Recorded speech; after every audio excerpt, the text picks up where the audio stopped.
내가 매일 기쁘게 순례의 길 행함은 주의 팔이 나를 안보함이요. 내가 주의 큰 복을 받는 참된 비결은 주의 영이 함께함이라. 성령이 계시네, 할렐루야 함께 하시네. 좁은 길을 걸으며 밤낮 기뻐하는 것 주의 영이 함께함이라. 전에 죄에 빠져서 평안함이 없을 때 예수 십자가의 공로 힘입어 그 발 아래 엎드려 참된 평화 얻음은 주의 영이 함께함이라. 성령이 계시네, 할렐루야 함께 하시네. 좁은 길을 걸으며 밤낮 기뻐하는 것 주의 영이 함께함이라.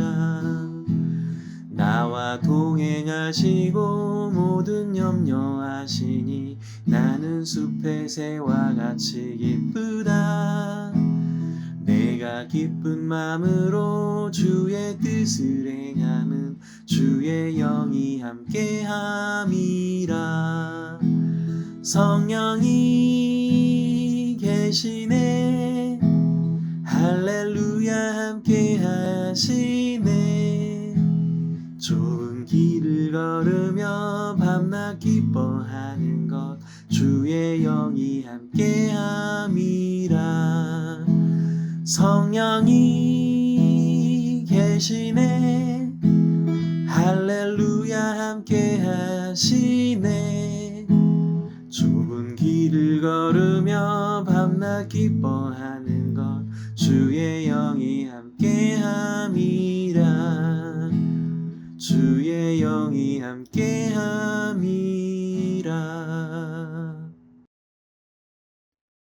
사랑하는 교우 여러분, 오늘도 행복한 아침을 맞고 계십니까? 오늘은 잠언 3장 13절에서 18절까지 말씀을 본 눈으로 지혜를 구하는 사람이란 제목으로 하나님의 은혜를 나누고자 합니다. 오늘 본문부터 보실까요? 지혜를 찾는 사람은 복이 있고 명철을 얻는 사람은 복이 있다. 참으로 지혜를 얻는 것이 은을 얻는 것보다 낫고 황금을 얻는 것보다 더 유익하다. 지혜는 진주보다 더 값지고 네가 갖고 싶어하는 그 어떤 것도 이것과 비교할 수 없다. 그 오른손에는 장수가 있고 그 왼손에는 부귀영화가 있다. 지혜의 길은 즐거운 길이요 그 모든 길에는 평안이 있다. 지혜는 그것을 얻는 사람에게는 생명의 나무이니 그것을 붙드는 사람은 복이 있다.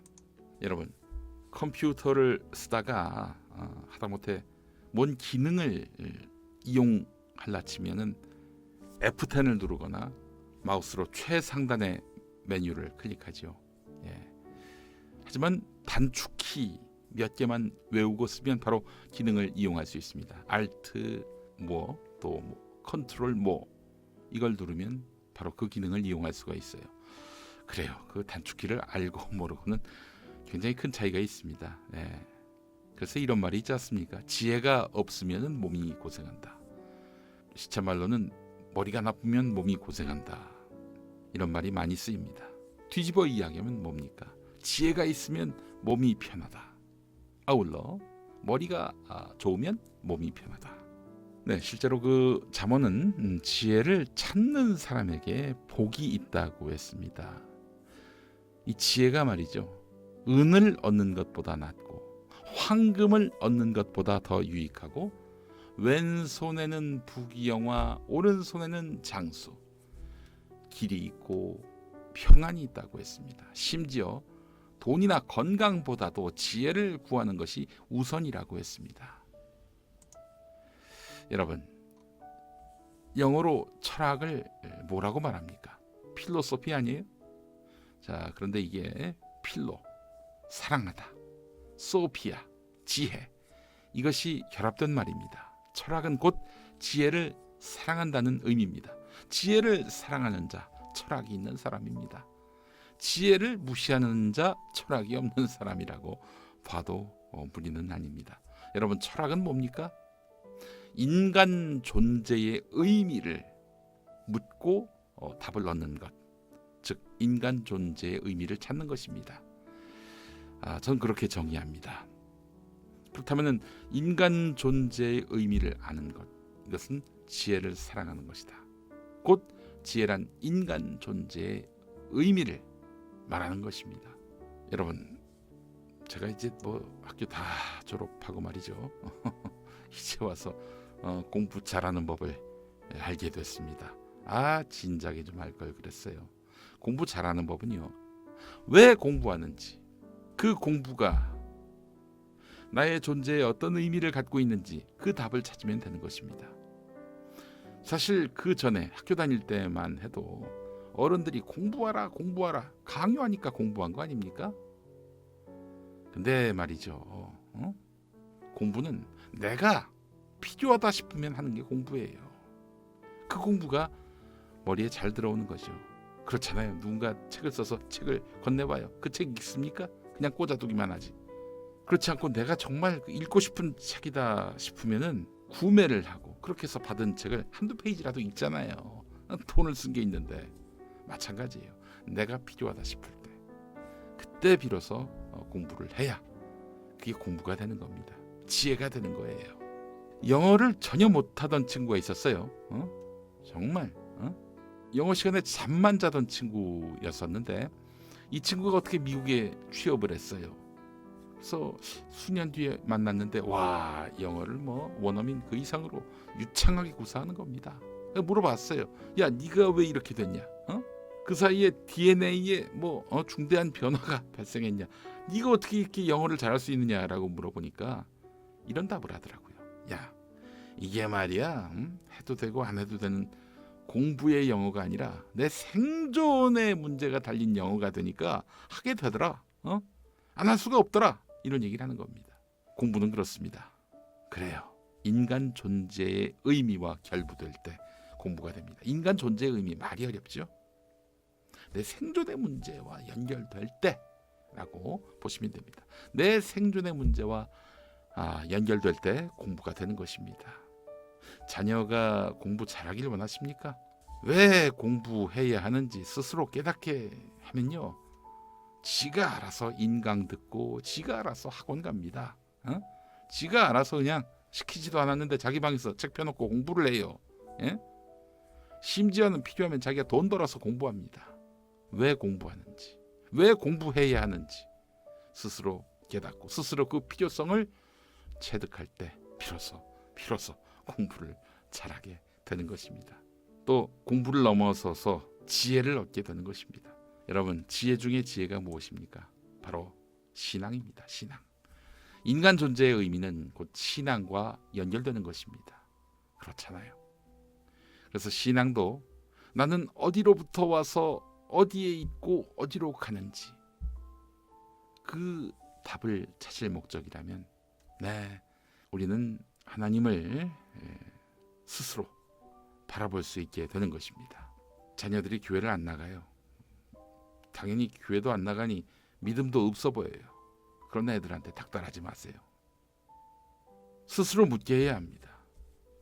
나의 존재의 의미를 찾으려 하는 순간 하나님을 만나게 되어 있습니다. 이미 부모님이 또 열심히 믿으시는 분이라면요, 부모가 찾은 지혜의 원천, 바로 하나님을 또 자신도 바라보게 돼요. 사실 우리는 왜 하나님을 믿습니까? 우리 어른 세대는 왜 하나님을 믿어요? 하나님 없으면 못 살잖아요. 이 풍진 세상, 고통이 나날이자 일상인 세상에서 하나님 없이 어떻게 삽니까? 그렇잖아요. 여러분, 우리가 착오해서는 안 될 것이요, 지식이 많다고 지혜로운 게 아닙니다. 지식은 많은데 지혜가 없는 사람들이 있어요. 그런 사람들은 대개 인간 존재의 의미를 고민하지 않은 채 딸딸 외워서 터득한 지식만 있는 사람들이죠. 그런 사람들이 꼭 지혜가 있는 게 아니에요. 이런 사람들, 딸딸 배워서 터득한 지식만 있는 사람들, 지혜가 없는 사람들, 이런 사람들이 쉽게 좌절하고 쉽게 절망하고 쉽게 변절합니다. 한국기독교가정생활협회가 낸 하나님을 따라서 2020년 가정예배서에는 이런 글이 있습니다. 지혜는 창조 세계의 질서이고 원리다. 돈이나 지식이 많다 해도 그것을 어떻게 사용할지 모르면 불행한 것이다. 돈이나 지식이 많다 해도 그것을 어떻게 사용할지 모르는 사람들은 어떻게 합니까? 그냥 금고에 차곡차곡 채워놓을 뿐이죠. 사리사욕을 위해 쓰다가 말 뿐이죠. 돈 버는 지식은 많은데 돈을 어디다 어떻게 써야 하는지, 그 돈을 가치 있게 쓰는 법이 무엇인지 모르는 사람들, 지식은 있어도 지혜가 없는 사람들이죠. 계속 읽어보겠습니다. 많이 가진 사람들이 존경받지 못하는 이유는 그것을 잘 사용할 수 있는 지혜가 없기 때문입니다. 네, 지혜를 얻기 위해 주님의 도움을 구합시다. 지혜가 있는 사람에게는 가난해도 그 가난이 고통이 아니게 돼요. 또 지혜가 없는 사람이 돈은 많아요. 그 돈이 그 사람에게 엄청난 번뇌와 불행의 씨앗이 될 수 있는 것입니다. 지혜를 얻는 즐거움도 있지만 막혀있는 인생의 길도 열리는 성취감, 네, 그 근원은 바로 지혜입니다. 우리 모두 지혜를 얻는 즐거움, 또 막혀있는 인생의 길도 열리는 성취감을 갖는 그런 우리 모두가 됐으면 좋겠습니다. 함께 기도하시겠습니다. 하나님, 지혜는 우리가 어떻게 살아야 올바르게 신앙적으로 살 수 있는지를 알려주는 지식이라고 했습니다. 우리가 가지고 있는 물질을 어떻게 사용해야 하는지를 가르쳐주는 지침이라고 했습니다.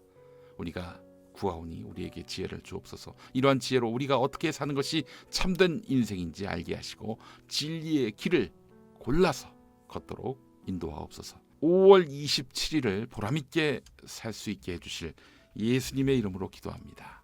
아멘. 교우 여러분, 광고 말씀드리겠습니다.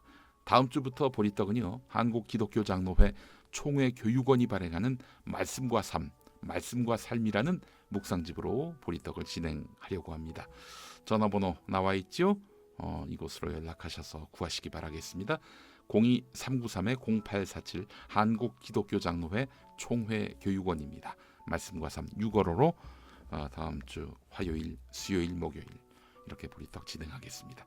그 다음 주도 마찬가지고요. 자, 오늘도 승리한 하루 되십시오. 감사합니다.